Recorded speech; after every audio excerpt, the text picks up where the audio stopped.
ఇంట్లో ఉన్న బంగారాన్ని విడిపించి ఆ రోజు ఆన్లైన్ రేటుకే మేము కొంటాం. Sharma gold company. నమస్తే, వెల్కమ్ టు సుమన్ టీవీ. నేను గిరిజ. ఇవాళ మనతో పాటు ప్రముఖ ఆధ్యాత్మికవేత్త, భారతీ శంకర పీఠ వ్యవస్థాపకులు, బ్రహ్మశ్రీ తిరుపతి మూర్తి అవధాని గురువు గారు ఉన్నారు. వారితో మాట్లాడిద్దాం. నమస్కారం గురువు గారు. ఓం శ్రీ మహాగణాధిపతయే నమః. గురువుగారు, మనకి ఈ మాసంలో మార్గశిరం చాలా పవిత్రత అనుకున్నాం కదా. ఈ మాసంలోనే దత్త జయంతి వస్తుంది. మరి దత్తుడి అనుగ్రహం అంత తొందరగా కలగదు అంటూ ఉంటారు. ఆయన మహామాయావి.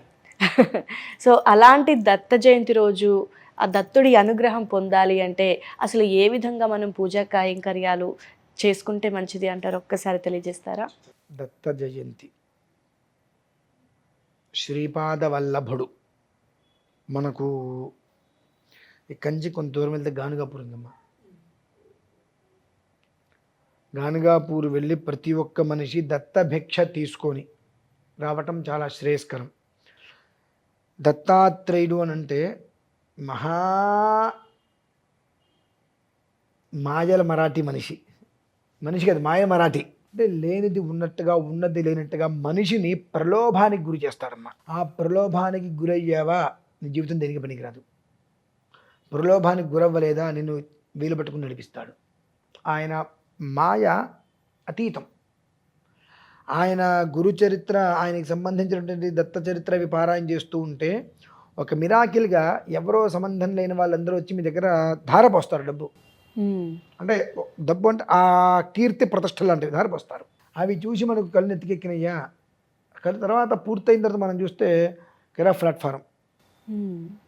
నువ్వు ఏం చేస్తే నాకెందుకు? నేను చేసేది దత్తుడి అనుగ్రహం కోసం, నీ యొక్క గొప్పతనం కోసం కాదు, నీ యొక్క మన్ననలు పొందడం కోసం కాదు, దత్తుడి యొక్క అనుగ్రహం కోసం నేను చేస్తున్నాను చెప్పి నువ్వు చేశావా, ఆ జన్మాంతము నిన్ను కాపాడతారమ్మా. ఇంకా ఒక మాటగా చెప్పాలంటే శరీరంలో కొన్ని రుగ్మతులు ఉంటూ ఉంటాయి. అంటే ఒక మాటగా చెప్పాలంటే శరీరంలో కొన్ని అంగవైకల్య విధానాలు కొన్ని ఉంటుంటాయి. ఆ అంగవైకల్య విధానంతో ఉన్నటువంటి వాళ్ళు కూడా దత్తుణ్ణి పరిపూర్ణంగా స్మరిస్తే అంగవైకల్యం పోయిన వాళ్ళు నేను చాలామందిని చూశానమ్మా. దత్తుణ్ణి స్మరించడం వల్ల, ఆయన నామాన్ని స్మరించడం వల్ల అంగవైకల్యం తొలగిన వాళ్ళని, అంటే 100% తొలగిందని చెప్పట్లా, ఉన్నదానికన్నా 75% తొలగిపోయి ఉన్న వాళ్ళని నేను చాలామందిని చూశాను. ఎవరికైనా ఏదైనా సమస్య ఉన్నది అంటే నేను వెంటనే గానుగాపూర్ వెళ్ళమని చెప్తా. గానుగాపూర్ వెళ్ళండి, మీకు ఎప్పుడు కుదిరితే అప్పుడు వెళ్ళండి. వారానికి ఒకరోజు గానుగాపూర్ పెట్టుకోండి. జీవితంలో నిత్య జీవిత విధానంగా వెళ్ళండి, జీవితం మారుతుందని చెప్తా.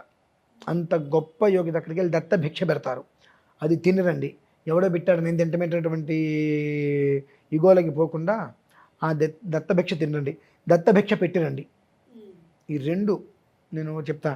తెల్లవారుజామున హారతి ఒకటి ఉంటుంది, సాయంత్రం ఒక విధానం ఉంటుంది. ఈ రెండు విధానాలు ఖచ్చితంగా చూసేందుకు వీలుగా వెళ్ళరండి, దోషాలు పోతాయని చెప్తుంటాను.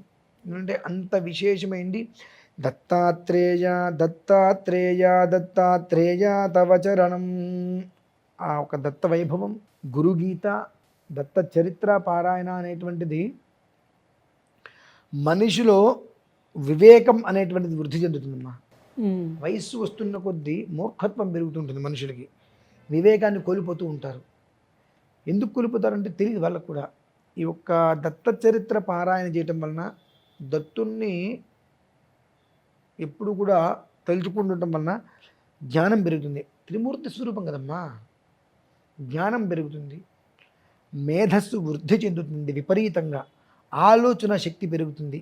ఈ ఆలోచన శక్తి ద్వారా వచ్చేటువంటి వాటిని ఆచరణలో కనుక పెట్టినట్లయితే జీవితం అనేటువంటిది నదీ ప్రవాహము వలె వెళ్తుంది. నిన్ను తిట్టాలో, ఒక మాట అంటే కొట్టాలను, తిట్టాలో, ఇటువంటి ఆలోచనలు రావు.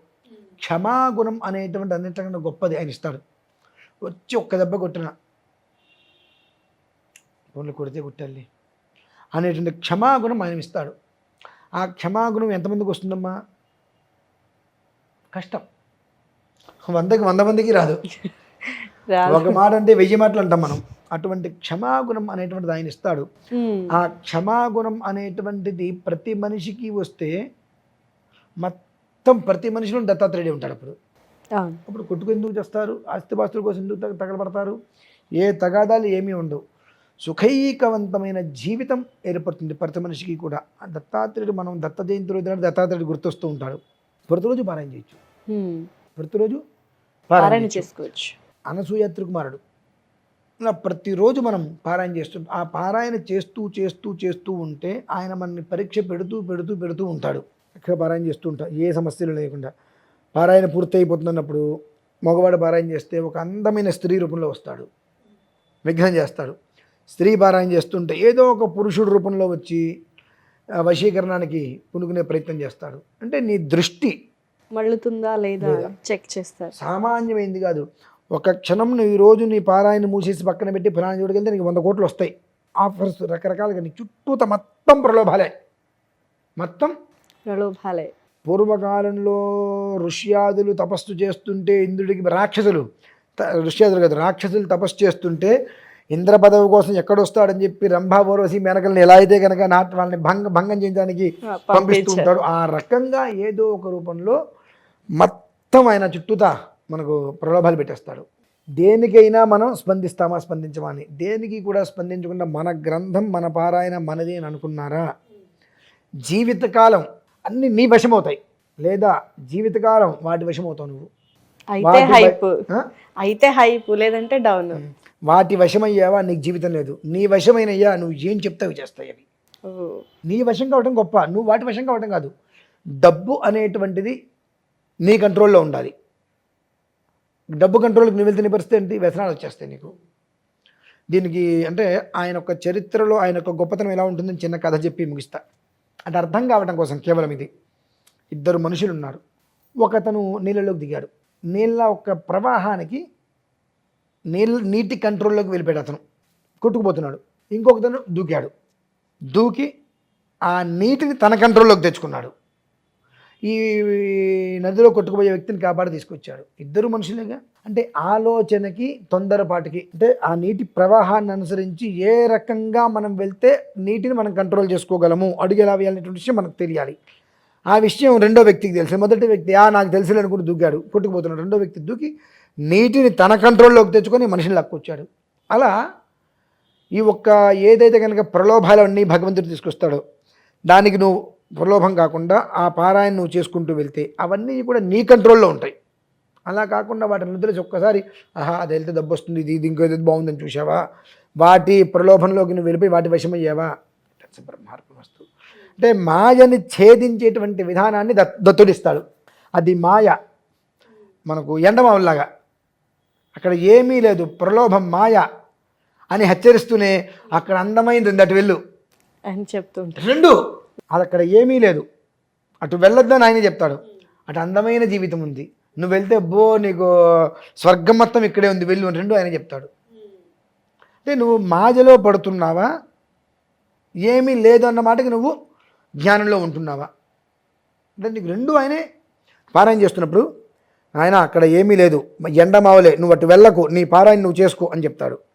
అంతలోకే ఈ పారాయణ ఏం చేస్తావు, ఎప్పుడైనా చేయొచ్చు, మళ్ళీ ఇంకోసారైనా పారాయణ చేయొచ్చు, అక్కడ స్వర్గం మిస్ అవుతున్నావు నువ్వు, మళ్ళీ నీకు అటువంటిది రాదు, నీ వయస్సు ఎంత, ఇప్పుడు వయస్సు పెరిగేది కానీ తరిగేది కాదు కదా, వృద్ధాప్యం వస్తుంది నీకు, ముందు అదే అనుభవించని ఆయన చెప్తాడు. పరీక్ష బాగా పెడతాడు. అయితే పెట్టాడండి. అందుకే నేను దత్తుడయ్యాడు. దత్తుడు అంటే అర్థం ఏంటండి, మీరు దత్తత తీసుకోవడం వేరు, మిమ్మల్ని దత్తత తీసుకోవడం వేరు. అవును, మీరు దత్తత తీసుకుంటే ఒక రకంగా ఉంటాడు, మిమ్మల్ని దత్తత తీసుకుంటే ఇక మీకు తిరిగే ఉంది. అవును, దత్తుడు ఎవరికి దత్తుడో తెలీదు, దత్తుడు. ఓకే, మనల్ని దత్తత తీసుకోవాలి ఆయన. మనల్ని దత్తత తీసుకోవాలంటే ఆ చరిత్ర పారాయణ అనేటువంటిది పరివాహిక ప్రాంతాలతో సంబంధం లేకుండా చేసుకుంటూ వారంలో ఒకరోజు గానుగపురు వెళ్ళగలిగితే దత్తుడు మనల్ని దత్తత తీసుకుంటాడు. ఇక మన జీవితానికి ఇంకేం కావాలమ్మా, అది విధానం. ఓకే గురుగారు, అంటే మామూలుగా మనము దత్త జయంతి ఏదో గురువులని దండం పెట్టేసుకోవటం, పూజ చేసుకోవడం అంతే అనుకుంటాం. సో చాలామందికి నాకు తెలిసి దత్త జయంతి, దత్తుడి యొక్క అంటే రూపం కానీ లేకపోతే పూజా విధానం కానీ ఇది చాలామందికి తెలియదు. సో దత్తుడి ఆరాధన ఏ విధంగా చేసుకోవాలి అనేది చాలా చక్కగా తెలియజేశారు గురువుగారు. ధన్యవాదాలు.